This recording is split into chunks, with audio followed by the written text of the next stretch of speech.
It's a brand new day, and we'll be making history. Are you with me? Won't you stay? We have come so far. This is who we are. And like the rising sun, we have just begun to play our part. This is the time we form the chorus. Lift your voice for those before us. We can rely on one another. Feel the pride, let's show our colors. We are heroes and dreamers. We are restless believers. Good morning, good afternoon, good evening, whatever time it is, wherever you are. This is Gail of Gaia, and this is Free Range, where we graze on wild ideas, and we have wonderful guests. And I have a wonderful guest today. His name is Ron Morehead, and he is an expert on the Bigfoot phenomenon, and I call it the legend of Bigfoot. So let me bring Ron on. Oops. Welcome to the show, Ron. Boy, we've been having fun trying to get on. A lot of fun today. Well, I don't know about that expert thing. You know, you start out as a spurt, then you end up as an expert. Okay. Well, I think you've probably done some of the most research on the topic. I've done a little bit. I want to apologize. 3 books. Huh? I said 3 books is quite a bit. But anyway, that's thanks to White Fox. Yeah. Yeah. Okay. And I don't know him. I know he had some questions that he wanted to ask you, and so he may. Okay. Here it is. Greetings, Ron and Gail. All right. So, thank you, Pudwalker, for helping Ron get on. If you did, whatever. Anyway, it was quite an ordeal. So we're off to a little bit of a late start, but that's okay. At least we're here, and I'll open up the chat, and I hope we get other people to come on and ask questions. But first of all, Ron, why don't you tell us a little bit more about your background and what you've done and how, what you know regarding Bigfoot. Okay. What I think I know. There's things I know, and there's other things I think I know. Yeah. I know I ran into a family of them in the High Sierra Mountains of California in 1971. I said I ran into them. It's coming around our camp, very remote hunting camp, 8,000 feet elevation, and about 8 miles into the wilderness. Very imposing area to get to, but once you get there, it's really nice.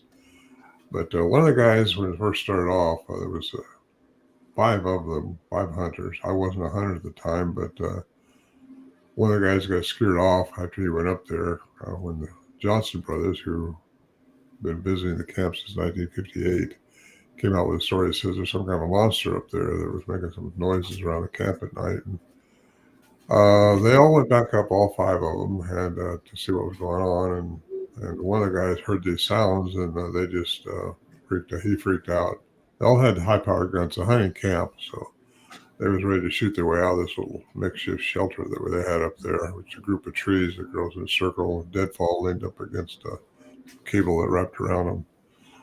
So he got scared off, and he came out and told the wives that what the Johnson brothers said was true. If there's some kind of monster up there, and he just was shaking in his boots, I guess, when he ran out of there. And I had to wait till the next morning, though, and endure the night, because it was pretty spooky, the first sounds that were being heard up there. I mean, it sounded like something's going to crash in after you. And but the guys were a day late coming out, so the wife said, you got to go back up and see if the guys are all right, because they didn't know what they were dealing with. This is 1971.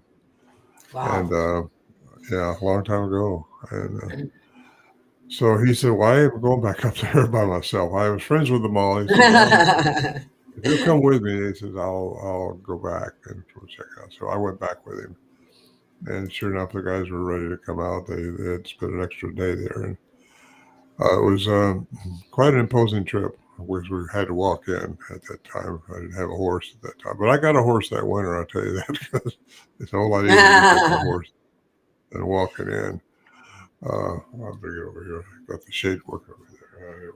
Anyway, you still hear me okay? Yeah, you're fine. Okay, yeah. You're good.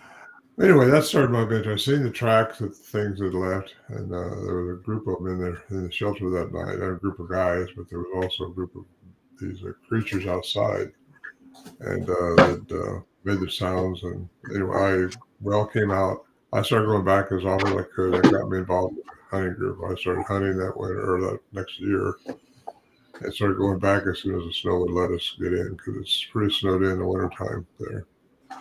So anyway, that kind of got me started, and they're called the Sierra Sounds, and we started recording them. And they've been studied by the University of Wyoming by a professor of sound engineering, show that they were real, that were not speeded up, slowed down. There were no 60-second hum, there was no indication that they were phony. Anyway, he said he's a very, very credible sound engineer, and we got the We original could tape. listen to them on the show here. Yeah. Okay. If we could go to a share a page where they're on. I think I have one open. Okay. Maybe let me see if I can share that. You can tell me if it's the right one. Well, there's more than one, but tell me the title of the one you're going to share, and I'll. Okay. Let me see if this. And I'm going to have to take this plastic bottle away from the puppy that is playing. Well, that's my website. Yeah, there's only 2 on there, but that's okay. Are those 2 good ones, or? Oh, they should be. If you want me to go someplace else, I can. They should be. Okay. Try the top one first. Oh, yeah. They were the ones you put up on your page. So, are your yeah, let me finish talking about the sounds. The studies, we had studies done on them, and show their credibility, and that's what leads me to you today, actually, and to other people that I've been involved with talking about this, because it's very unique. These things, whatever they are, they're. We had a cryptolinguist who was trained by the Navy to study unknown languages, unknown codes, sounds, and try to decipher, see if it's if it is a language, if it is, transcribe it. He got a hold of these sounds by accident in 2008. And prior to that, though, he didn't know, but there had been a study done by Professor Curran at the University of Wyoming. And he took him and said, I think there's something going on here. I'd like to hear him. So he came out all the way from Missouri to interview me and Alan Berry, the investigative reporter that we took in 1972. And he started recording them also. So anyway, we let him have the sounds to study. And he came back and said that they have a language, their own language, which we kind of knew that. They were chatting amongst themselves back and forth. And we didn't think anything of it. But I later on, I found out just how significant language was. According to Dr. Philip Lieberman in the University of Brown University, he said only humans have the vocal mechanism for language. Yet Dr. Curran's report said compared to the average human range, they represented an animal over 8 foot tall. So to me, that means they have a human component to them. And I just went on that track here when I found out what when I read Dr. Lieberman's stuff. And that's kind of important. Having language is only unique to humans, except what we had up there, whatever these things were, have a human component, or we have a Bigfoot component. I'm not sure which. In my studies, was all raised I was raised religiously, so I went to the Bible first of all when I was an elder at one of the churches there too. At 29, I was only 29, but I was a founding member of a church there, and so I started studying where giants came from and all the information about giants. But it seems like the Bible doesn't go deep enough for Greek mythology and all that stuff. So I started looking into all that, and it took me all the way back into Mesopotamia and to the cuneiform text, which gets into pretty much what the Bible does in two chapters. Cuneiform text takes several hundred thousand years. Let's put it that way. And there's thousands of them that's been decoded and brought into English, so you can read those and study them. Very interesting stuff. But anyway, that's my background as far as researching. I've been all over the world now, in Peru, Bolivia, Russia, Siberia, places that I wanted to find out what these things are all about. They're the same all over the world, and they're not. They're not identified as the same. They have a common component that seems to be ape-like.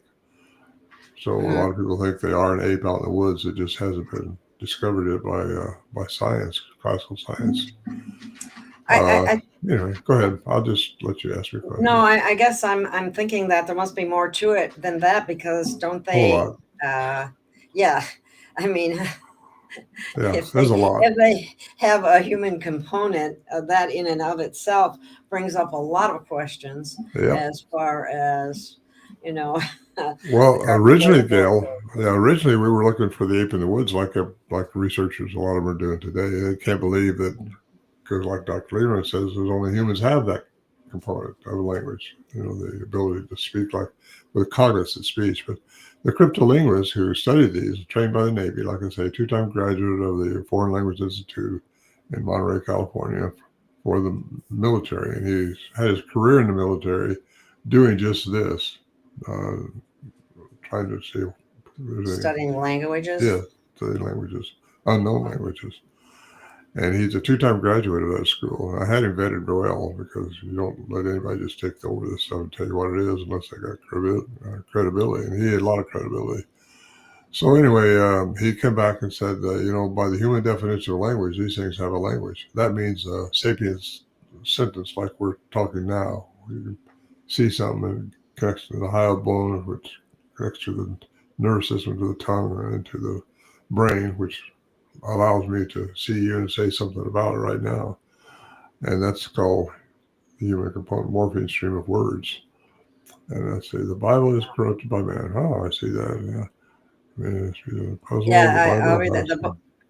You want me to read those? But yeah, I'll read it for you. Well, you're right. The Catholic, I should say, the Romans have corrupted.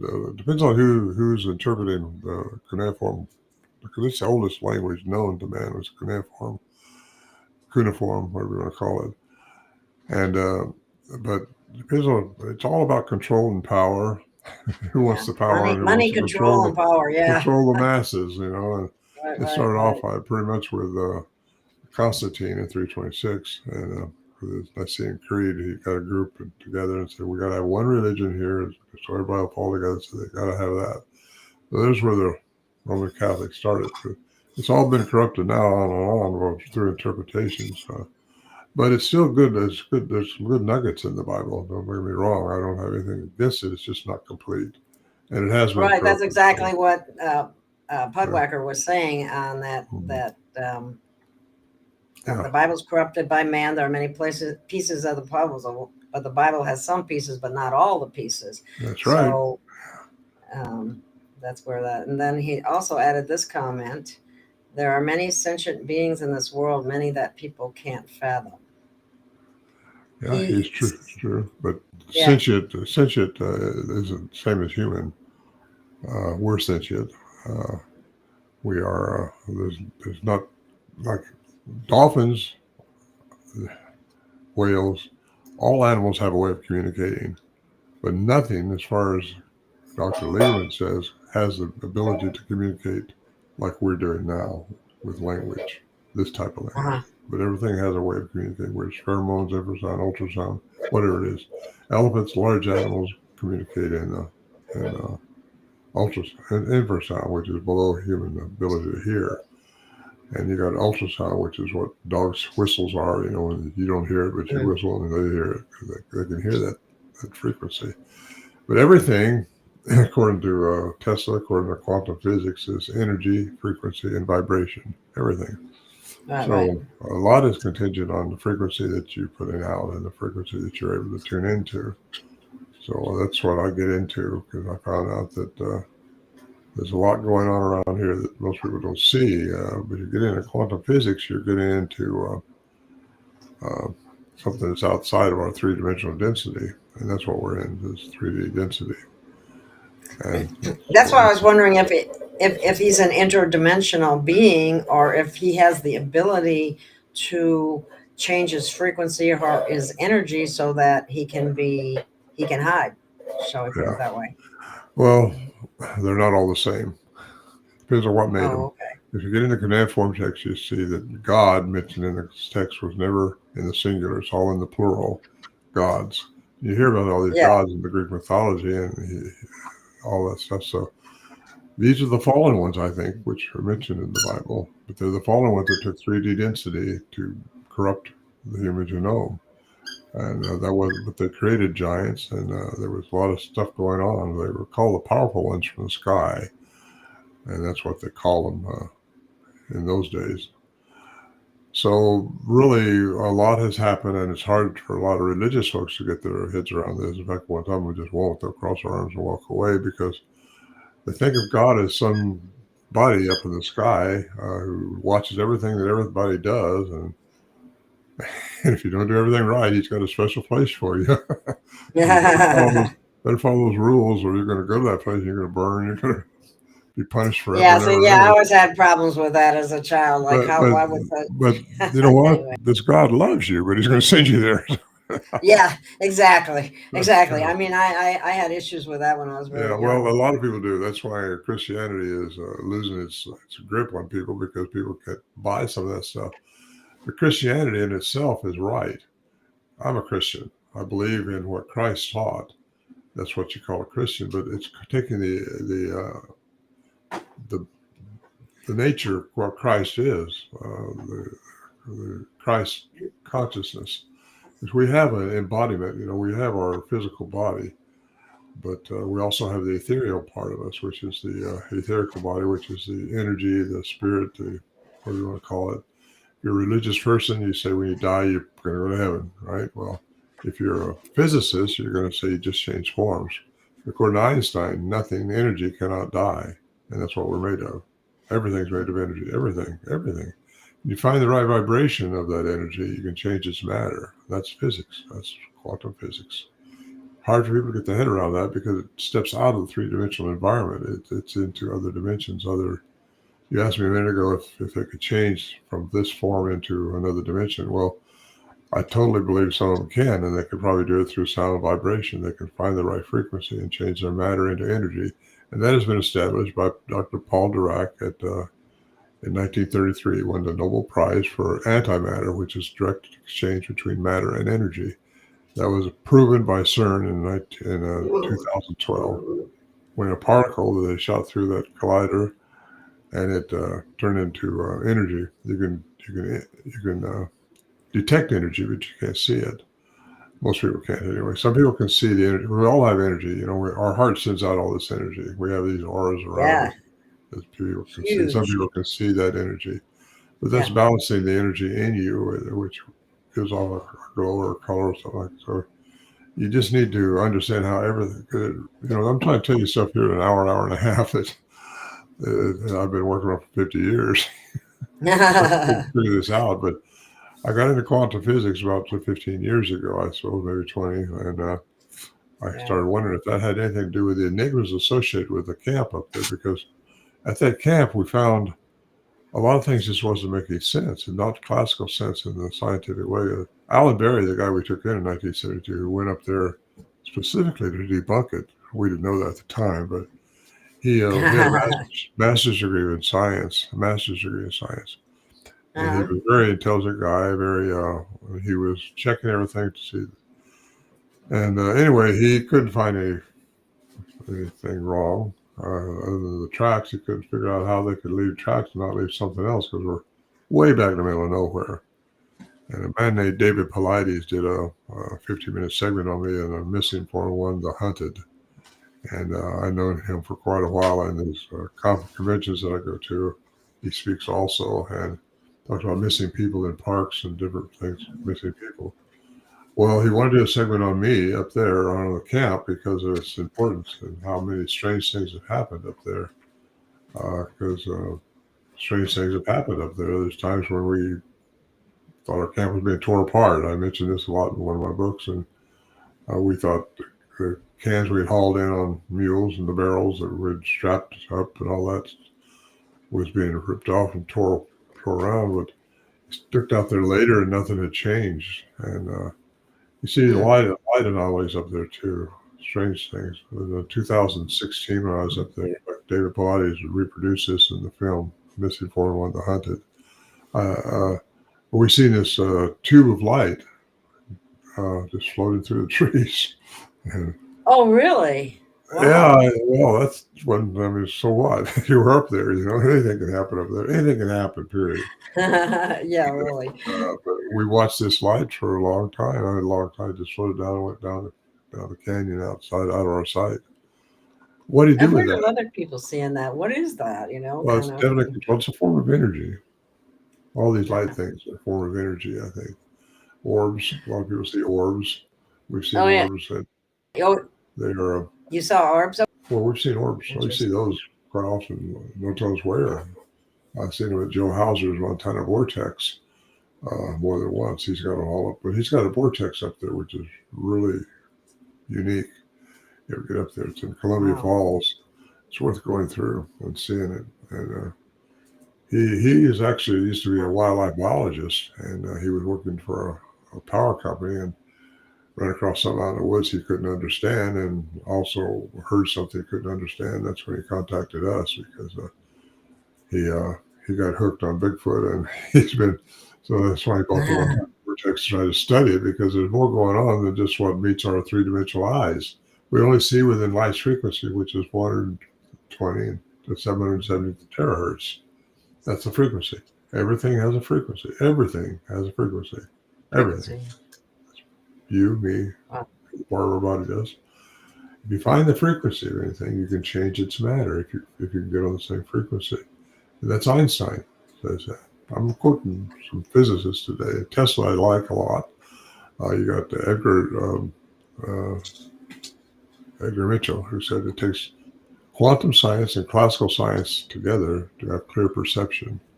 So we only see within our perceptive frequency, which is our light's frequency. Turn the lights out, you don't see. And there's all these other frequencies out there, Gail. I mean, they're all over. They're way out there. How high these things can go in there with their vocal mechanism, we don't know, because what we found out through currents, he could only test what was on our cassette tape recorders. And then he tested to where he showed a box in his paper, and this box has little icons for these sounds, and the sounds are outside the box, above it, and below it, and inside it. And I show that at one of my conferences when I speak, showing people just where the range goes. It goes all over the place. We don't know how it goes because we weren't recording infrasound or ultrasound or anything like that. We was thinking there's an ape out there someplace. But no. We have so much to learn, don't we? There's so much more to learn. There's so much more to learn. And all these people think they're still looking for the ape out there. Well, maybe some of them have crossbred so much with indigenous people over the eons of time. And I truly believe this, that they have been diluted down and they're more human-like than others. So they may not do what we ran into up there. Because like the Patterson, we call it the Patterson-Gimlin film, the Bigfoot walking through the Bluff Creek. That's been studied only second to the Kennedy assassination. That's kind of been studied a lot. It's shown to be authentic. There's still a little mystery about it because you never can find the original original film. It's all copies of it, so they think it's been dubbed up, or that's the skeptics going to take a view like that.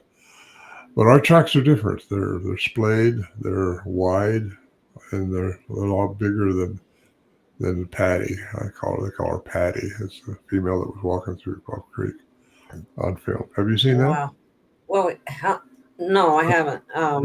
Really? Oh. There you go. Dinner time. We got a question here. What controls the energy? Hasn't it been shown in the observer effect that by observing the energy, we change it from a quantum state potential to a defined state?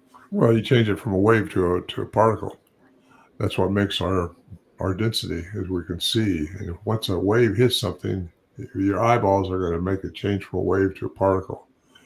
And that's hard to get your head around, but that's been proven by Schrodinger Roger Bohr, one of the guys, and they call it the split, where they split the particle. And anyway, something to look into. It's really interesting. But that shows a fact that waves, which everything's a wave, comes in once it hits, once it's observed, it changes into a particle. Wow. That's pretty interesting. That's why people say we only live in the now. You can create things by what you see and what you talk about, because we have some control in our own heads. We have to be balanced as people. I kind of stress that when I talk. I like to have the energy spots, those chakras, you want to call them that, balance. If they can balance, and certainly you can get your heart in coherence with your brain, because your brain has been so conditioned by everything that you've been taught. That's all it knows is what's been taught. That's all it knows. Right. However, inside of you, everything is known. You just have to reach into it. So you reach into it because your pineal gland, which is in the middle of your head, I think is a receptor for the source, which is the ultimate. Right. I agree with that. We'll call it God, but whatever. And that will lead you in everything, because we're all part of that. In that form text, they made man in their image. Let us make man in our image. That's also biblical. So these watchers, they call the Anunnaki. You really want to get into it? Yeah, we get right down to it. Somebody thinks that's a woo-woo thing, but it's not a woo-woo thing. There are actually plaques, thousands of them now, that's been translated. And finally, and more is coming out all the time. Oh, well, more and more will come out, because there's no telling how many of those. We're talking about hundreds of thousands of years. And this is the first written language known to man, given to the Sumerians. Sumerian scribes were the one who pasted it down. This is facts. You can look it up. And anyway, yeah. If you really study the Bible and other forms of religions, you find that not all of them are saying the same thing. And I've got one called the Watchers, or the Book of Enoch here, I think it is, but it's more than just the Book of Enoch. It's all the books. But yeah, you gotta the Book of Thomas. see the Book of Enoch, which I don't know how many people know about biblical books here, but I've studied like this 700 books that they left out of the Bible. The thing is, yeah. Why did they leave them out? Why did they leave them out? Left them out because it didn't fit the narrative of Constantine. He wouldn't allow him in. It didn't fit his narrative, and he wants the power, the control of the people. Say, this is what you're going to religion. Same way with King James and some of the other ones, the biblical translations that came through. But yeah, Pud, is that Pud? White Wolf? Here's a comment. Here's a when comment. The head and the heart are in balance. The intuitive brain, the gut also falls. Yes. Well, the heart is the intuitive, as I call it that in my last book, Bigfoot Unveiled. Yeah, if you connect the heart, which has its own brain, they figured out that's our heart. And our gut has a brain too. Isn't that amazing? We've got 3 brains? And you get that gut feeling. You get that gut feeling, Gail, and you got to get that in coherence, because your brain will hear it, but it wants to analyze everything from what it's learned. And we've all been conditioned up here. And that's the same way the scribes are they see something, they got to make it fit with what works for them up here. So anyway, yes, whoever said that is right on. Get your heart and your head in coherence, balance. You do that through getting them in rhythm, so that when it goes up your head, you'll start learning how to follow your heart. That gut feeling that so many get when they think somebody's going to call, and somebody does. They think they're supposed to go right. Instead, they're analyzing everything. It says go left. So they go left, and it's the wrong way to go. I'm just saying, I think it's very important we learn who we are as human beings with all this connection that we have with the source. We just have to learn how to connect back to it, because we've been disconnected. Our telomeres have been trimmed off, so we only live 120 years, something like that. And where men used to live 1,000 years, hundreds of years for sure. And anyway, that's happened through thanks to the Anunnaki, because they didn't want us to get too freed up. the longer we live, the more we learn. I didn't know what I know Well, now when I was 29. All this started with me. Not that I know can things. you imagine what we would I think I know do. if our minds weren't erased when we reincarnate, if you believe in that, which isn't a Well, but kind of all your memory thing. is, because if you don't get it right in this life, because we're just here for the experience. That's all anybody's here for is the experience. But more importantly than the experience is how you respond to the experience. You got to learn to respond to all your experiences with love and compassion. That's what raises your personal vibration. So we get out of this third density.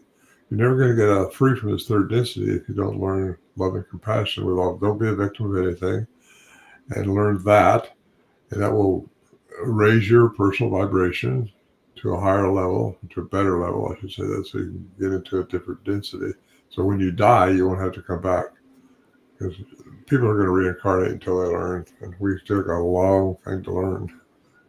Yeah, That's it's something what called 27,000 years or something like that in every cycle. Well, we're up on 26,960. that's a long time. Yeah, that's how long it takes to whatever it is to circle. It's way outside normal solar system. Anyway, What's your opinion about the ascension talk? the ascension? Yeah. I think we could ascend right now if you got into the right vibration. Of course, you got to live out the experiences. And some people only live 40 years. Some people only live 20 years. Some people like me live forever. Like I'm 80 some odd years old now. and I'm just going to keep going till you've responded to all the things that you got in front of you, the things that you've chosen prior to coming here, which is, in my opinion, you was in the fourth dimension, because that's where you go as soon as you pass out of this one, as soon as your embodiment fails. But your ethereal person goes there, and then you have to make a decision of what family you're going to get back into, what you're going to do to answer all the things you didn't answer properly before. Mm-hmm. That's all my theory, but I think it works out pretty good with me. I get into the 3, 6, and 9 with Tesla stuff, the manifestation code in my last book, Bigfoot Unveiled. Biggest book. You have one? Oh, you'll show them later. They're on the page there. Oh, you never played the sound, yeah, did you? Right. Yeah, that's right. Let's play the sounds that page. I've changed that page since then. Yeah. Okay, let me. I have to go to the page and start it. So, yeah. I've got all 3 of my books on there now, so the CDs. Okay, let's play. This will be the Bigfoot talking.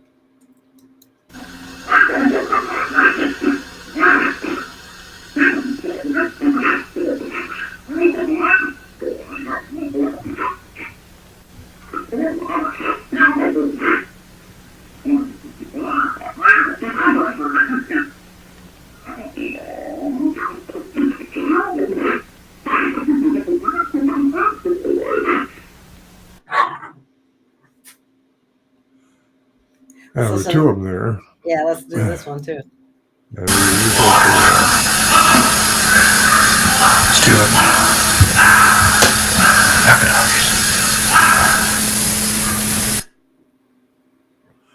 That was 2 years later. Wow. The first one. That one was different. Camp. Yeah, that's puzzled me for a long time. I got the cryptolinguist on that, and he said, well, it's the same vocal mechanism doing it. He thinks they slowed their rapid chatter. There's a lot of rapid chatter on the other sounds we got. He thinks they slowed it down to something we might be able to understand, because he was there on this second CD I got. You can hear the sound that I'm trying to mimic them, because it was something I could mimic. Oh, really? I didn't know what they were asking me. We were outside the shelter then, and normally you're inside the shelter when all this stuff's going on. You go outside and everything stops, But this time, it's just building myself up there, and we just hauled things in with our horses, mules, and supplies. And they knew we were there when we got there. We found out next morning there was things happening around the camp, a track, and some fresh alder up on the shelter that had been pulled away from the spring over there, twisted off that big around. And anyway, they got there before we were there, and they were waiting for it to get a little bit dark. It wasn't totally dark; it was just dusk, but it was getting darker. And we they started beating on the rocks and doing code things and whooping around. And that's what they do when they're getting close to you. They want to see what you're going to do, how you're going to react to them. If you're going to shoot or what you're going to do. So Wow, many that's people want to go interesting out to there and see. start. Well, people are out there hoping to bag one, They really think Yeah, they can go out hunting them. unfortunately. And that's silly because these things are smart. They're sentient. They are they're like us, except they're better in the woods, a lot better. And I think they can actually change their matter into energy. Some of it, what we were dealing with up there, I truly believe they could change their matter into energy through sound frequency. Because I don't know the limits of what their sound vocal mechanism would allow them to do. But we should have seen them more often. We only got glimpses of them occasionally. As close as they were to our shelter. I mean, there's times I could lay there in my sleep bag inside, and all of us lay there. I had my headset on and listen, and you hear this bipedal walking around your shelter. And prior to that, they had been making their noises, so that everything's settling down now. The guys are trying to go to sleep and things.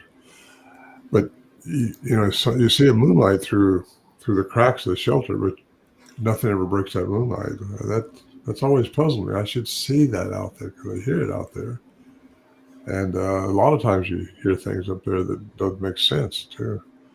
Wow. What time we thought? That comment was that they are very smart. I wanted to share a couple other comments. And this one was Yeshua taught reincarnation, but the Council of Nicaea removed most of it. But there are several references to it in the Bible. Yeah, that people have trouble with that reincarnation thing. Well, because only Christians. Other religions don't have trouble with it. Just Christians. Yeah, but exactly. Christ, so they thought he was Elijah. Was that Elijah? No, you're Jesus. But they're talking about Jesus when they say Yeshua. Oh yeah. And really, they changed it from. They made Jesus it Jesus, Joshua, yeah, because there weren't even J's in that time. Well, they tried to get mixed up with Joshua in the Old Testament. Anyway, there was a comment about the Pedwalker made a comment about the. It says they were talking about whoever was recording in the first one, and the second one was not a Bigfoot, in his opinion. Well, in my opinion, it was, because that's the night I saw one. Well, actually, that was a mother and an adolescent, we believe. And I recorded something that's called the Samurai Cry. It was one that's yelling up behind us, Bill and I. And I see it coming down through the trees to the other two, because I think the young one was getting bold. And I think the mother was coming down on it. You hear that in some of the recordings I got. But it was definitely a threesome family. Anyway, amazing. This went on that night for a long time. But I think they maybe trained their young ones how to trick these humans or mess with them. They mess with you. Tricksters. I don't know how this person thinks it wasn't a Bigfoot, because I saw one. I saw the one that made the Samurai Cry when he was shooting down through the trees. And no man could do what I saw. Okay. Big, very big. Here's somebody wide awake makes a comment. Bigfoot wants to be left alone. They are multi-dimensional and can meld with the trees. Yeah. That's where their energy goes. When they go out of their mass into energy, they can go into trees. That's been told by other people too. A lot of Native Americans have that same story. And I started realizing how many people I've interviewed that were cutting trees when they saw one, especially these people that are clear cutting. I mean, they see these things. And a lot of signs around when they're cutting trees. They don't like us cutting the trees. They have a wow, that's probably why. Remember I told you that since I moved here to Arkansas, that there's a lot of pictures or statues. There's several statues of Sasquatch or Bigfoot. Mm-hmm. And there's a lot of tree cutting here. I mean, the forests are thick. And so I see trucks go by every day with logs on them, cut logs of the trees here. Let me say this one more time. I think I said it earlier, and I'll say it again before the night's over, probably. But they're not all the same. Different aliens have come to this planet over the eons of time. A lot of them have. Several different species of aliens. And they have messed with the genome of different species on this planet. In fact, this planet is kind of a playground, I think. Well, they like this planet. Why wouldn't they? This is a beautiful planet. Beautiful planet. We got everything here. Water, trees, everything. And everything the other planets in the solar system don't have. But they're not all the same. I think some of them have different attributes than others because I think some are interdimensional and some are not. And then some of them have been crossbred with indigenous people. That's another native lore, that they've taken their women and crossbred with them. And I think they become diluted down more human-like. And that's what I think the Patterson track represents, is a hybrid. Of course, we're all hybrids. I'll get down to that right quick. We're hybrids, you and I. Something created us. Yeah, we're hybrids ourselves. Yeah. We're extraterrestrial. But yeah, a lot of these comments come in are just what I write about. So I'm happy to see those. Keep them coming. Anybody else listening? Let's see. Butterbacker said, I have seen a Bigfoot, but the second one, he's talking about the sound. The second one sounded more like a Wendigo. Wendigo. Yeah. I don't know what that is. I saw and heard in New York, upstate. Do you know what that is? What is that? I thought it was just another type of Bigfoot. That's what I thought. Wendigo. Okay. Just a nut. So you just like you said, there's more than one kind. There's more than one kind. You said that, right? Yeah. And who knows? I'd like to know more what this person has to say about that. She saw Wendigo. He saw Wendigo. Yeah. Well, he has. There's a lot of different names for these things all over the world. They call them a lot of things all over different. There's like 600 different names for these things. And I've seen a lot of different pictures of them as well, and they do look different. I mean, they still look, ape-like and hairy, but they do look different. Yeah, all going to look hairy and ape-like. I think that's a good way to make them down here. That's the way we probably would be if we didn't wear clothes all the time. We'd have a lot more hair. You got a lot of hair, though. Okay. He's telling us what Wendigo is. We have hair. It's just we wear clothes all the time. And a lot of our hairiness has gone down. But we're made different. Whatever these things are, they're not like us. But they have a component that's like us. At least the ones we dealt with in the Sierra Mountains are different. I should have put these dogs out. Anyway, he says that Wendigo, if that's how you say that, or shapeshift. Shapeshifters, yeah, that's right.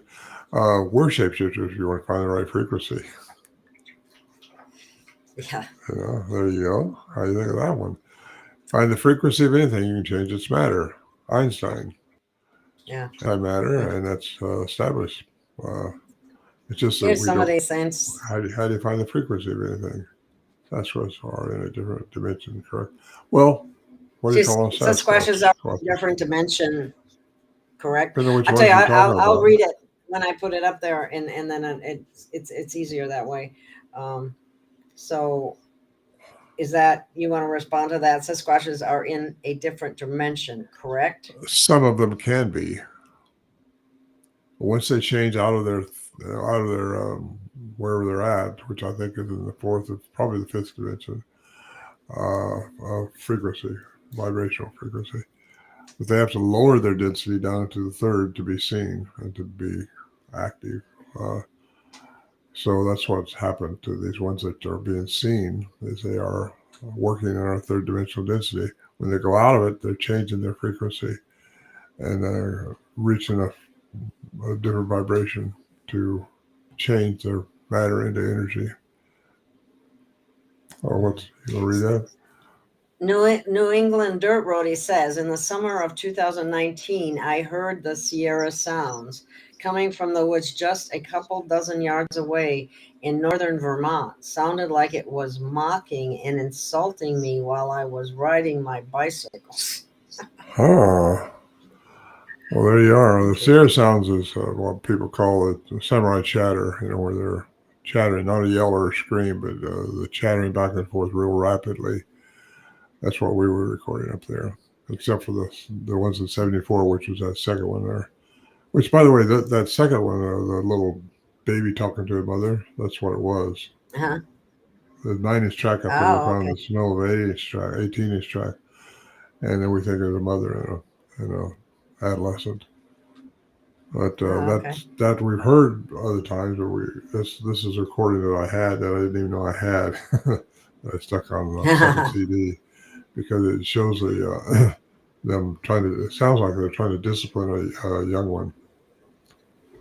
That's my I'll be opinion. darned. But that's why I think the Interesting. samurai who made that cry shot down the ridge there just to get with the other two to tell them to stop it.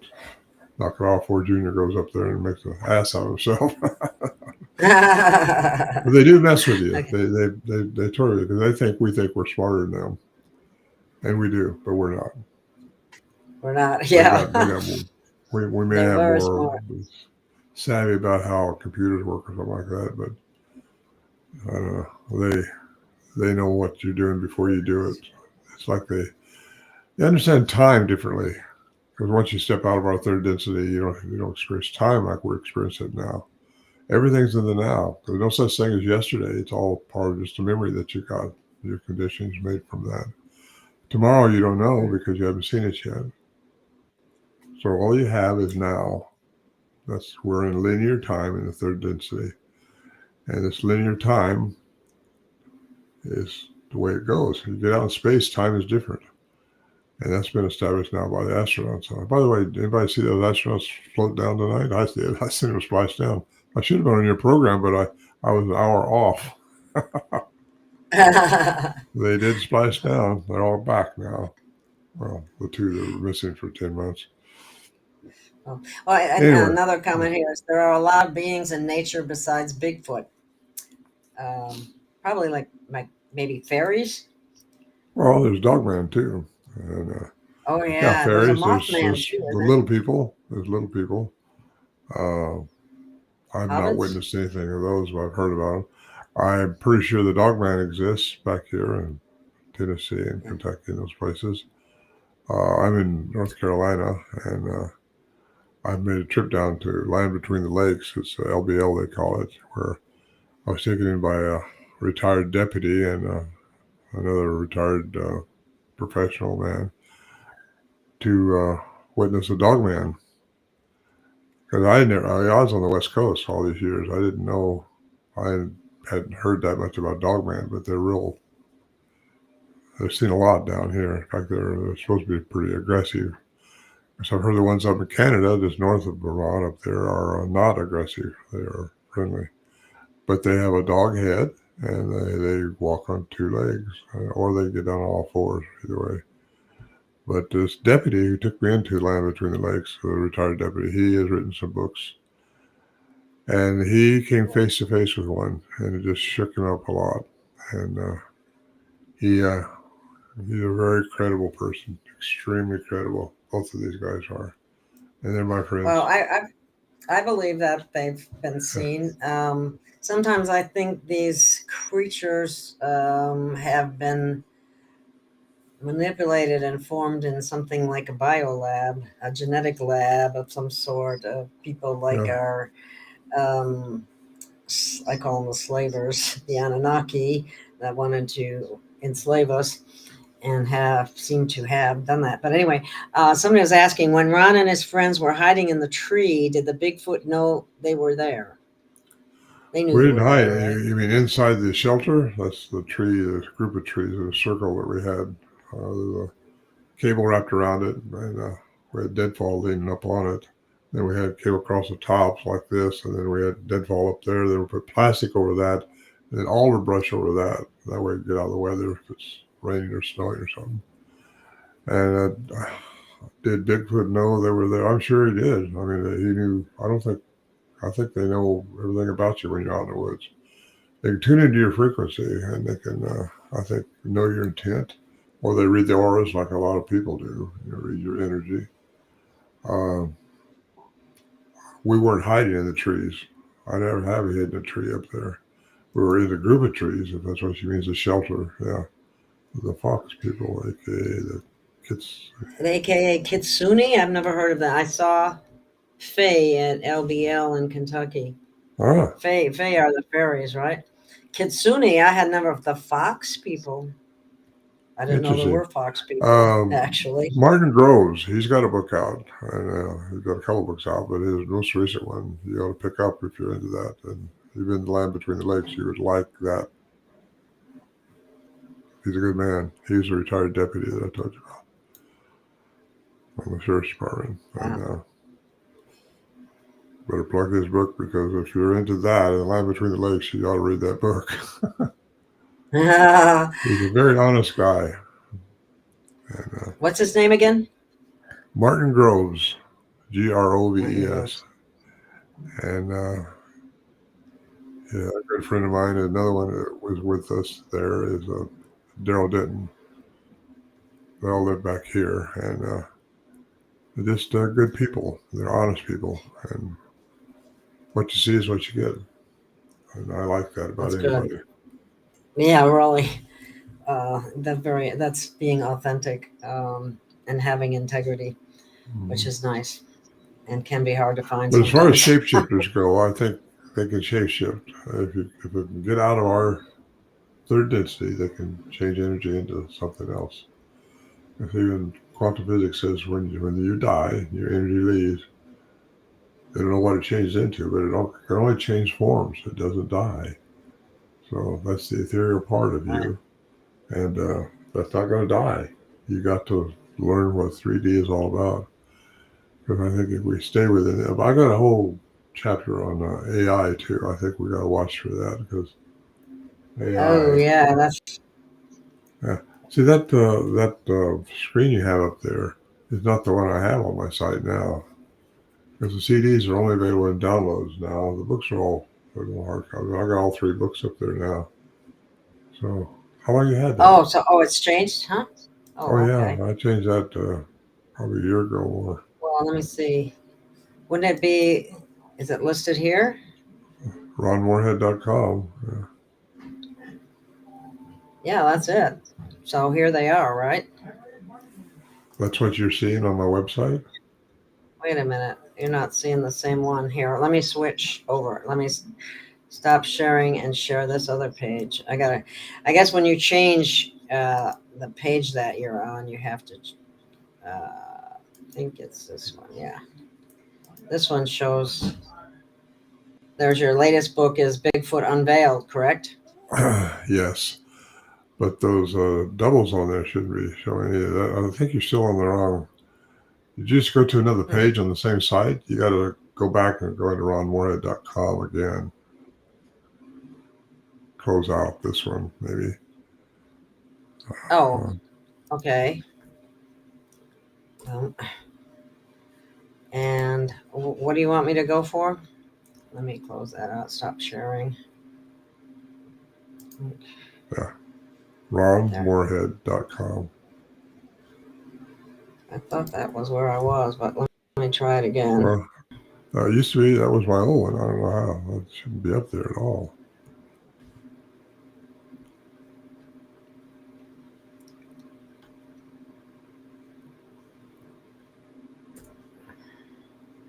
Oh, okay.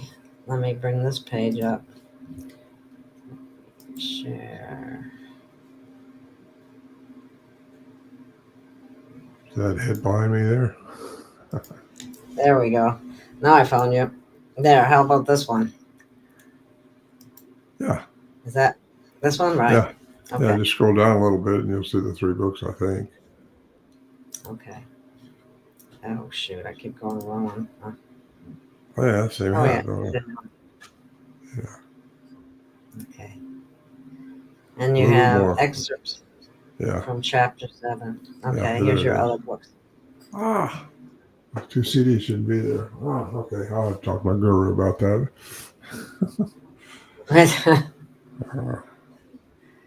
Okay. Okay. Well, thank you, girl. So this is It's very easy to go to this site then. And you're in North Carolina, right? But you travel all over. That picture there on the right is when I was in Alaska, the Portlock Discovery Channel. And I was in Alaska Killer Bigfoot, they call it, because they were mutilating some people in this village up there,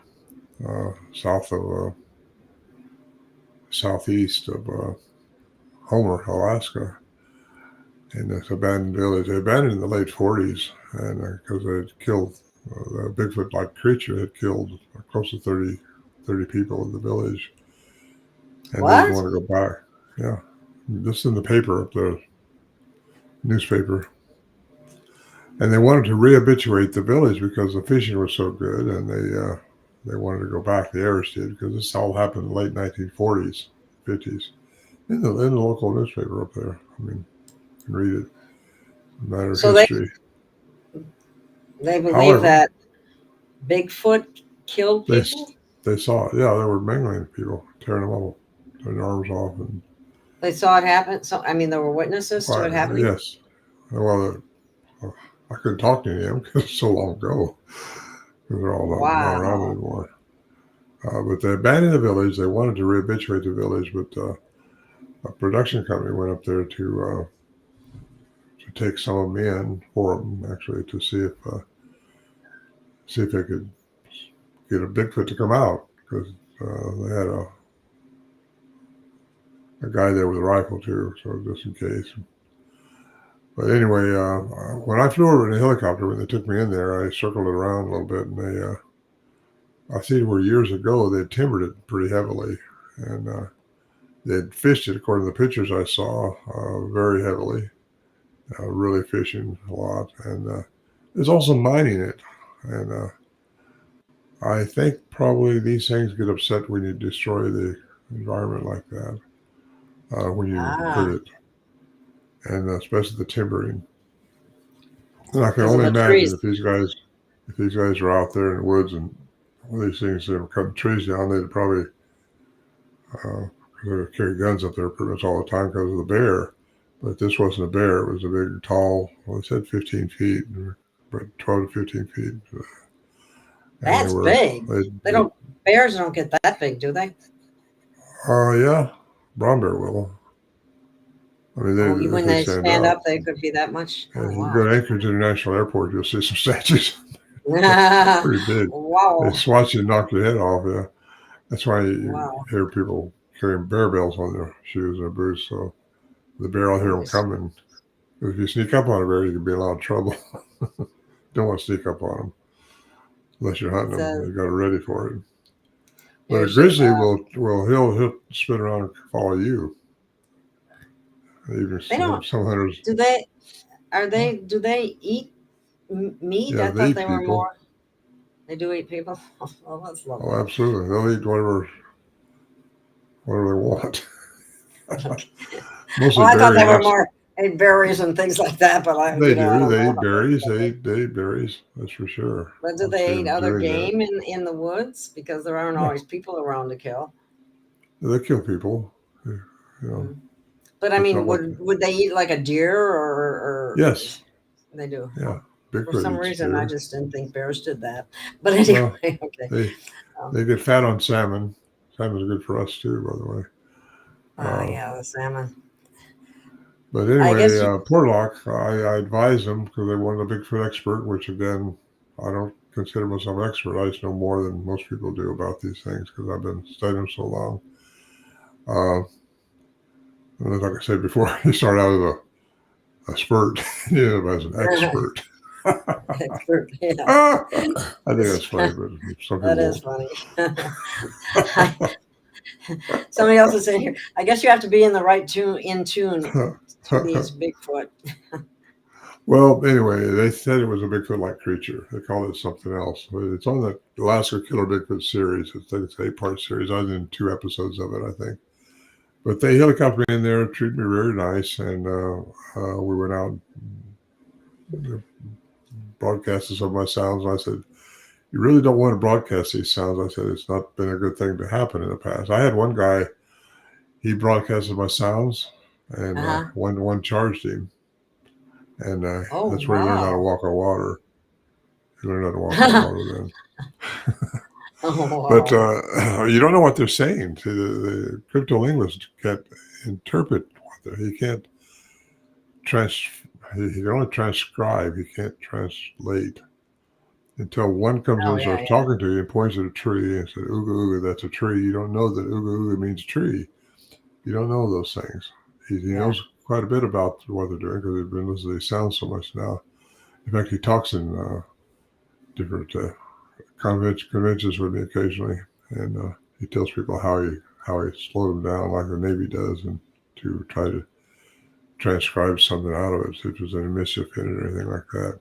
And I didn't know a man like that existed till he got a hold of me and wanted to come out and talk to us. Huh. But he did. We did. He is. He's credible. So anyway, Somebody one more wanted to say question. hi to you. It says, hi, Ron. Sandy Brown says hi. Oh, Sandy Brown. Hi, Yeah. Sandy. Wow. Yeah. Sandy Brown. I remember you, Sandy. You remember? Oh, do they see me on this thing? Are we live on TV or anything like that? Yeah, we're live. Oh, gosh. Hi, Sandy.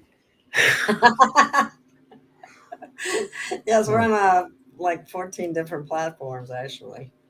Live. Yeah. All right. Here is another question for you. Has Ron ever experienced Mind mind speak. speak? Oh, boy. I get asked that a lot. I'm too analytical. In a nutshell, I think this is my personal opinion. The ones we recorded in '74 that sounded different, like that's it. Because the ones from '72 to '74 were different. Cryptolinguist says he thinks they slowed those sounds down to try to communicate to me because they were definitely asking me questions. You can hear that on the CD when you play it.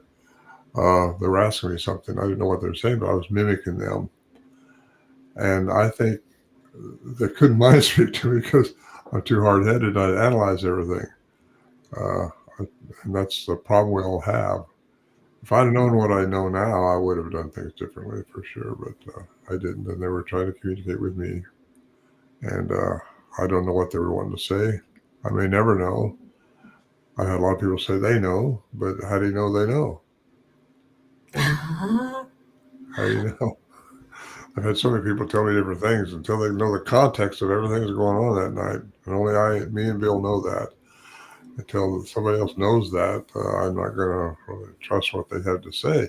And all their intent may be totally honest, and you may hear words in there that sound like Cherokee, or you may hear words in these sounds that sound like something else in your language. I was on Art Bell 100 years ago, and somebody called in and said, "We heard them say you are not welcome." Well, they played that part. Well, you can take those words. How do you know it means the same thing in our language as it does in what they're saying? You don't know. Right, right. I like this comment. Yes, the brain gets in the way of the mind. That's the truth. Yeah, it's in the way of the heart. Beautiful way of putting it. Yeah. Go by the heart. Yeah, Sandy we're supposed to Brown. be. Gosh, go ahead. Well, I was just going to say we're supposed to be heart-minded and not ego-minded. Yes, absolutely. Ego's the hardest thing. Yeah. For most people, because we live in an ego. We're all trying to get ahead financially or some way, try to get ahead. Yeah, that was created. It won't be that way when we get out of this linear time. Yeah. We won't be in that type of. I'll be looking forward to that. Well, I am. Thanks. Yeah. I don't want to. I don't know if I want to come back, but if I had to come back because I can't accomplish everything I'm supposed to accomplish in this. The only reason I'm living this long is to talk to you and talk to people like you who want to hear this stuff, because this is what happened to me, and this is what I've came across, how I'm trying to put the dots together, all these things I've discovered. And I've been in Peru looking at the megalithic structures. I've flown over the Nazca lines. I've done so many things since I retired from business where Sandy Brown knew me. The restaurant, I used to own that restaurant. And I've just covered a lot of ground. I've been up in Canada several times and to Alaska. I used to have my own airplanes, and I fly around to where I want to go. And been on the Yucatan Peninsula a lot, studying the Mayan stuff down there. The pyramids are very unique. And yeah, they are. But we've been here a lot longer. The planet's been inhabited a lot longer than most people want to think. And well, just we having an really open mind. have been lied to about just about everything. Well, I compare your mind to a parachute. It's only going to be good if it opens. I like that. You That's got a to good open one. your mind up, to accept that there's things out there that you don't see because we only see within that frequency. There's things you won't hear because we don't hear ultrasound infrasound. There's things you won't smell. Our olfactory sense is a bear's olfactory sense is 20 times better than ours. 20 times better than ours. They can smell through a can and know what's in it. I was shown that in Yosemite by a ranger one time. And just I believe that's genetic manipulation by the Anunnaki. well, it's where we've been dumbed down with a lot of things. Very much so. And now they're trying to dumb us down even farther. I mean, when you think about it, it's amazing we're alive, but between the poisoning and the brainwashing. Who don't have a GPS anymore in their car, so they find where they're going. I'll be lost without it nowadays. Yeah, really. No, but you know what? If you connect the source, which is out there in the ether, the source, God, whatever you want to call it, it's the spirit that will come into your pineal gland, which has direct connection to your heart, which has its own brain, which gives you that gut feeling, which has to be in coherence with the brain that's on your shoulders, which has been totally conditioned. And this is conditioned with only what you know. I said this a while ago. And you're going to try to make it sense out of it with this, where if you just listen to your heart, it's going to lead you to the right spot. And that's just what you need to do. In my opinion, I think everybody should learn that and learn who you are as a human, because I got the whole manifestation code of Tesla in my last book, Bigfoot Unveiled. What I believe 3, 6, and 9 is. It's not complicated at all. I didn't think it was when it hit me. And it hit me. I don't know if anybody else has done it this way. But all kinds of people got all these mathematical equations, what 3, 6, and 9 mean on the manifestation code. Do you know what that means? Tesla said if you understand the significance of 3, 6, and 9, you will understand the universe. Well, who would want to know the 3, 6, and 9 then? Well, 3, our third dimension that we're in. 6 is where we're going to go once you pass these tests you got here. You've got to go through the 5th first to understand the 6th. Get into the 6th, but that's not our goal. Our goal is the 9th dimension. That's the Anunnaki. I believe the Anunnaki were 9th dimensional entities. And I think that we are made in that image to be that. And we're part of that spirit that is within us. The kingdom of God is within you, and we have to learn how to be one with that. We're all one energy. We just think we're disconnected from each other. We think we're different than each other, but we're all one energy if you get down to the basics. And we'll all know that once you pass out of this biological structure. Well, we're supposed to come to unity in this in order to ascend, as I understand it anyway, and that's where people have to be willing to accept people that they might have a difference of opinion with, for example, but you still accept them and they have the right to that, whatever that opinion be, whether it's wrong or right. But the thing is, if you don't accept it and you become you're a victim. If you're a victim too many times, or if you cuss somebody out because you didn't show them love and compassion like we should, you're not learning. I think you got to learn. If you don't, you got to come back and be re-embodied in something else to get those challenges set in front of you again. All of us have challenges. We all have different challenges. But if you take the AI, which AI is going to get its consciousness one of these days, that's a little spooky. But when it gets consciousness and starts picking up its own mind about things instead of just what it's been programmed for, it's going to offer you, this is my opinion, this is really my opinion, I think it's going to offer you an AI body, a mechanical body with your own consciousness, so your consciousness won't die. You can live 1,000 years or more, and that means you won't ever go to the 9th dimension where you're supposed to go. You're supposed to graduate out of the 6th dimension and learn more about where you got to go, about who you are as a human. We're made perfect. We're made perfect. But we won't show that if you accept a body that's not perfect. If you accept a AI body. Excuse me, chickens went to bed a while ago, so did I. There's a couple of comments I want to throw up here real quick. This one is, seeing is not believing, believing is seeing. Well, that's too bad. Yeah, most people have to see to believe. I know what they're saying. What comes first, the chicken or the egg, the brain or the heart? The heart develops first, and that's true in fetal development.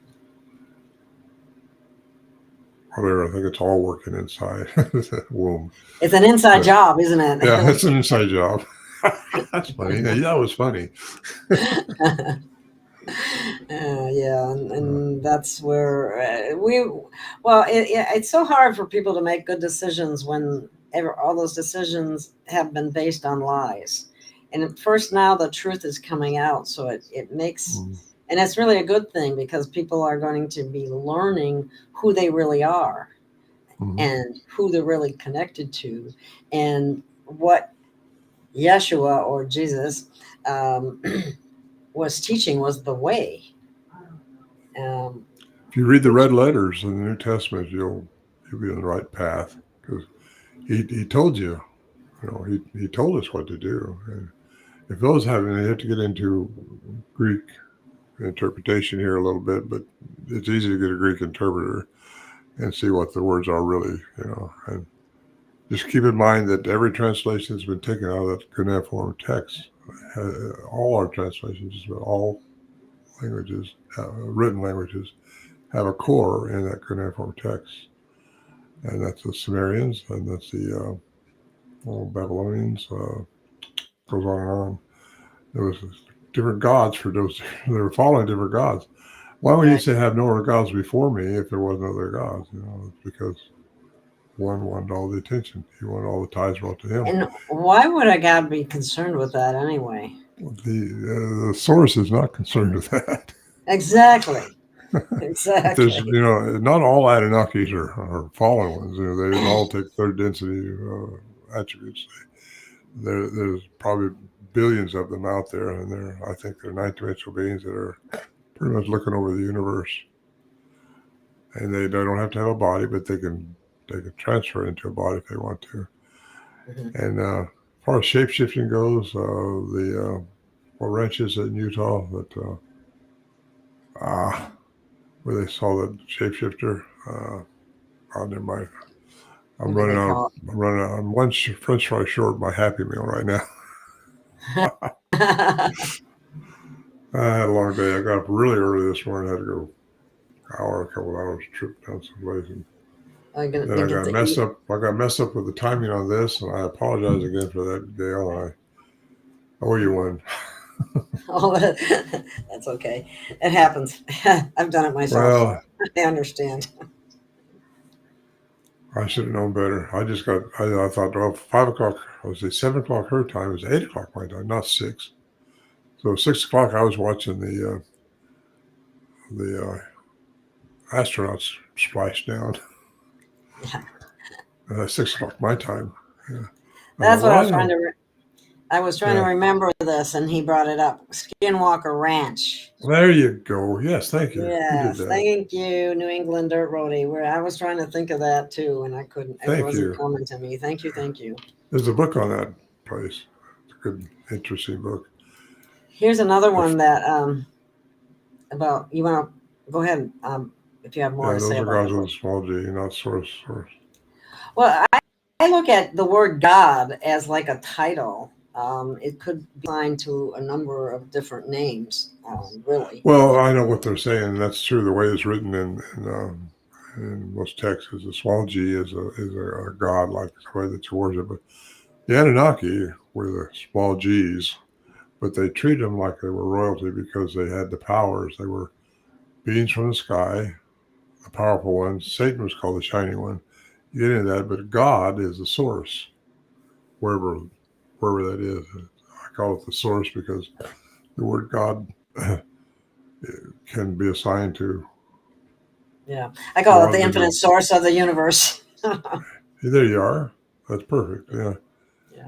Well, there was a saying that Tesla used to Consciousness. do on a regular basis, and that was, I think I got this memorized. I am a radiant being of light, perfectly aligned with the infinite source of the universe, vibrating love, peace, and harmony.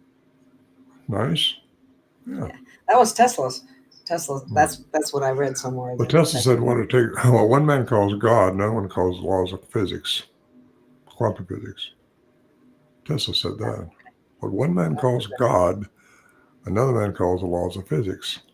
Interesting. And in my entire schooling, I don't remember, especially grade school through high school, I don't remember the name Tesla ever being mentioned. He's just now being brought out. Yeah. Yeah. Last few years. They don't. Yeah. Yeah. Well, he just like Paul Dirac. He's a genius. Yeah. Well, the thing is, those guys are a lot of they're dead and gone, and so many people aren't discovering what they really discovered until now, in the last few years. But quantum physics itself it's a little over 100 years old. Max Planck got the Nobel Prize for that in 1918. Now that's just 100 years ago, a little over 100 years ago. But physicists got a hold of it because it started explaining things. Where Newtonian physics, 1687, does not tell us how everything works. It tells us how everything in this third density works. Everything in our 3D environment works. And if you can't see it, it don't exist. If you can't double test it, it doesn't work. Well, all that stuff is classical science. Classical science will not get out of the parameters. And I know some of these scientists personally. I've talked with them. I've been around the world with some of them. And they, not around the world, but parts of the world. But they have been conditioned in their academia studies, and they have taken hold of this parameters of this box that they've been trained in, and only go so far. You have to do this before this work. You have to do this. It's all classical science. Quantum science is not like that. According to Christopher Breyer, West Texas A&M, everything from the atom throughout the cosmos works in the laws of quantum physics. We think, and Newtonian physics, we think that's all there is because that's what we're taught in the 5th grade. None of us were taught quantum science. Well, I wasn't. I know. I wasn't either. And I don't think people are nowadays unless they take it. I don't know. It's been so long since I almost forgot what school I don't was think like. we were taught proper anything. They have lied to us about everything, and that includes what we were schooled in. Which was done for a very specific reason to dumb us down even further for more control, power, and money. Yeah. For the Our controllers diets. of the planet. Our diets. They've been doing it with our diets.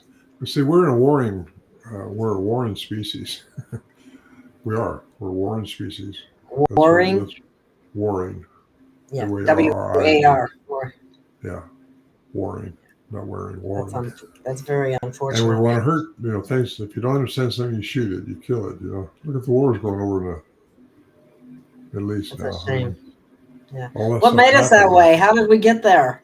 Why? Because the Anunnaki, the fallen ones, they wanted, they're that way, and yet the good ones aren't that way. We're made in their image, because they also mess with the genome. The troglodytes. That's the caveman. Yeah. And don't tell us what all this is. There's so many things going on. Indoctrinated by college into the classical science frame of mind. Yeah. Very much so, yeah. A lot of our science. And, I was in the field of nutrition for many years, and we were lied to about a lot of things in that, too. And it's kind of amazing what we're finding out. But anyway, Yeah, well, the source. Go ahead. The source comes to us through the pineal gland. I think that's the third eye that's shown and depicted in the pictographs and stuff. Third eye right here. It's right in the middle of your brain. The source. It doesn't require light. It's everything the eyeball has except the eyeball itself. It's got all the attributes of an eyeball, but does not require light. It controls your melatonin and a couple other things. But what am I going to say there? It gets, with our diets, I was going to know that, we calcify it. And Yeah, the fluoride calcifies the fluoride. pineal gland. Yeah, when I was going through school, that's been 100 years ago, but you're supposed to use fluoride in your teeth to keep them strong, Oh, right? yeah. Always Yeah. get toothpaste with fluoride in it. All the drinking water's got fluoride in it. No. You got to clean yourself up. You got to start eating right. We eat non genetically modified food all the time. We don't eat. We eat beef, produce, everything, and that's going to help us because all these other things got additives in it. Stay away from sugar. Sugar's They put bad. sugar in everything. They have chemicalized everything. Well, They have added yes. poison Well, to you food know, too. There's many ingredients in food that are not allowed in other countries. that's right.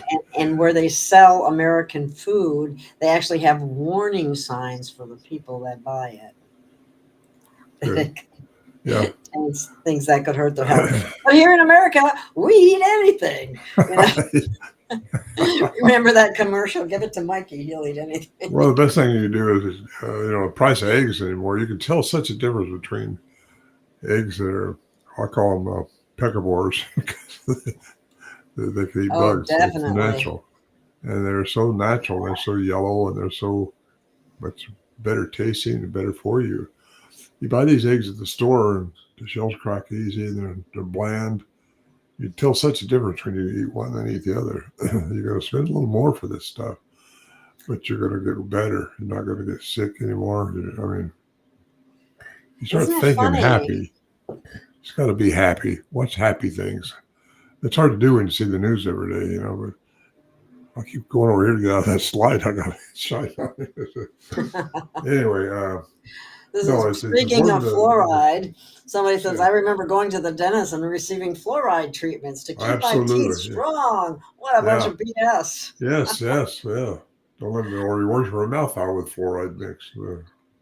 Well, we have fallen for so much that wasn't good for us. It's sad. Well, I don't believe anything. I mean, anything the government tells me anyway. I get that. I think, all this stuff's going to go away before too long, I think. We have a time when this whole earth is vibrating higher. You know, the human. We're getting there. I think we're getting there. I think it's starting to resonate higher and higher all the time. And once we get to a certain point. The thing is, reason all this Bigfoot stuff generally happens to people at night between 2 and 4. That's a witching hour, we call it. A lot of it happens that time because the Earth's frequency drops and our frequency drops down to almost the same as the Earth's frequency. And that allows, I think, entities to come in or to at least try to mind speak. There was a talk about mind speak a while ago. You know, somebody wanted to know. They do mind speak if they can get on your frequency, and they can. But they couldn't get on mine, I guess, because I never did get mind speak that I know of. You know, I tried to figure it out some other way with my analytical thinking. And stop trying to figure things out and go from your heart. That's what I'm learning to do. Well, here's a compliment to you. What a wise gentleman. Thank you, Ron. Oh. Isn't that sweet? Oh. Yeah. Well, that's a good thing. People appreciate your sharing the information that you're sharing. Well, you know, I appreciate that. I just wish it's the only reason I'm still alive is because I'm supposed to share this stuff. I mean, I wasn't taking all over the world to learn what I think I've learned without. I know this when I went to Peru and started seeing those enigmatic skulls like that one behind me there. See that skull? The elongated skull. That's a Paracas skull. There's no sagittal suture in it. We have 2 parietals, one on each side of our head, and we have a sagittal suture right between it to go through our occipital, and just these things aren't the same. They got a single parietal, that's one solid skull up there, and we demummified one down there. I mean, we got it out. Actually, it was taken from a graveyard, still in mummified. Took it out and got permission to do this from the museum owner because the government don't care. There's so many graves down there. My gosh. I seen this gravesite. It was 7 miles square one time, and all you got up on this little mound. We was escorted out there by police, by the way, and got up on this mound, looked out, and just piles of dirt, all just filled with it.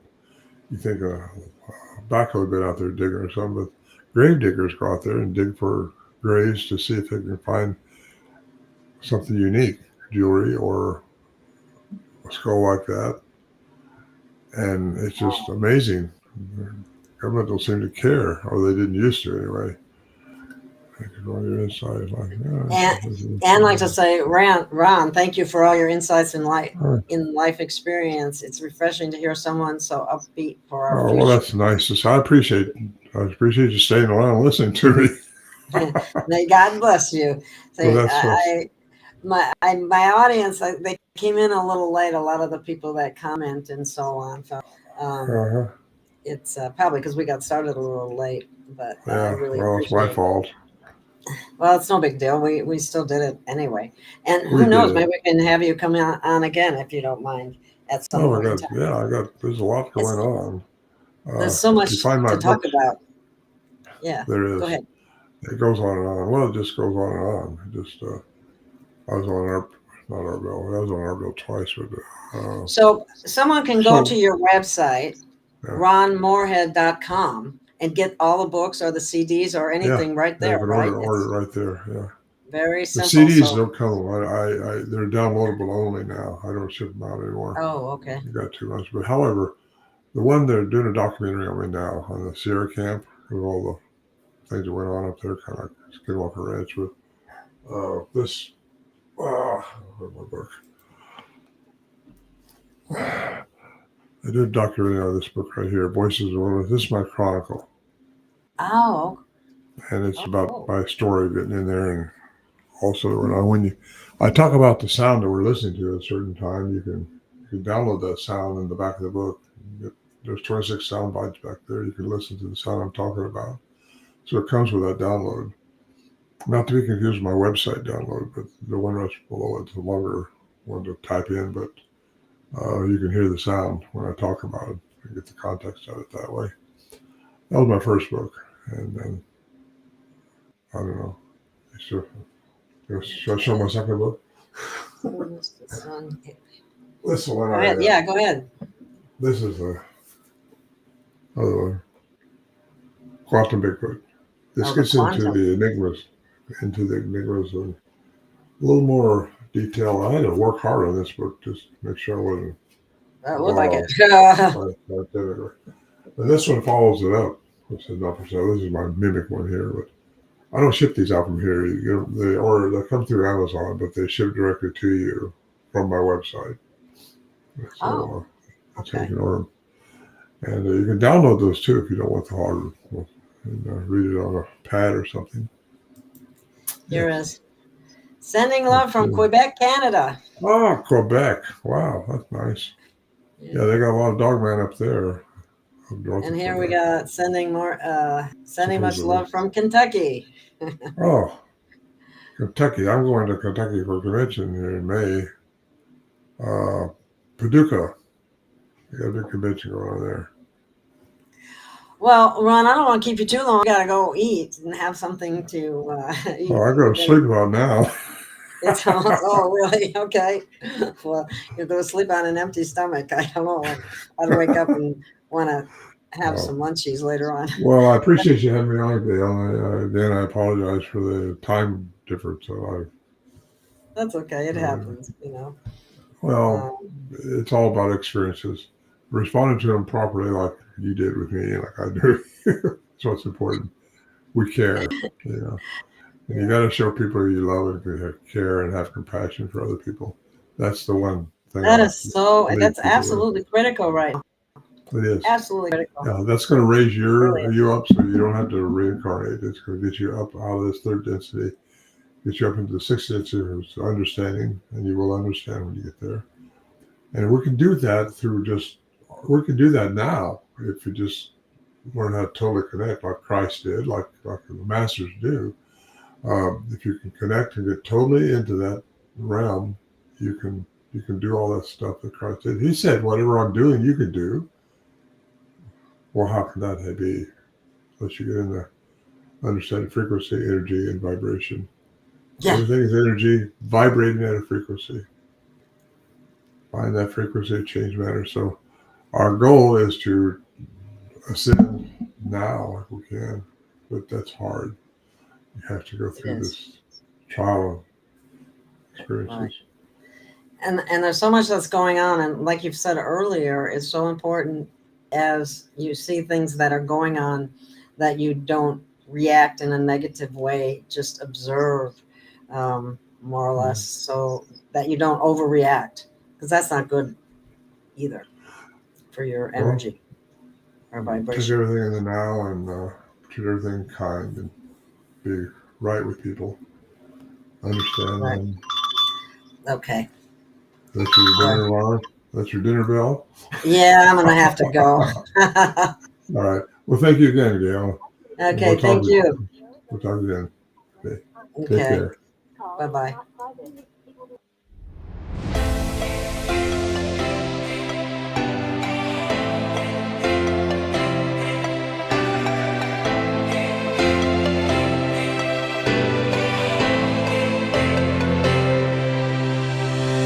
We have found our way. It's a brand new day, and we'll be making history. Are you with me? Won't you stay? We have come so far. This is who we are, and like the rising sun, we have just begun to play our part. This is the time we form the chorus. Lift your voice for those before us. We can rely on one another. Feel the pride, let's show our colors. We are heroes and dreamers. We are restless believers, stronger than ever. Never say never. Don't look back now. Don't look back now. Rise up, stand with each other. We are sisters and brothers, finding our place and running the race. We'll take our chance and seize the moment. Hold on tight and don't let go of all your hopes and dreams that light the way.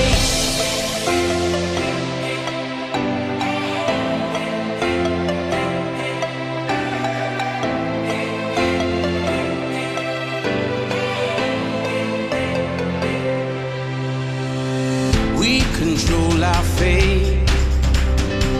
Destiny awaits. We are all the actors in the stories we create. Hope will be our guide. We'll no longer hide. When we roll like thunder, feel the wonder from inside.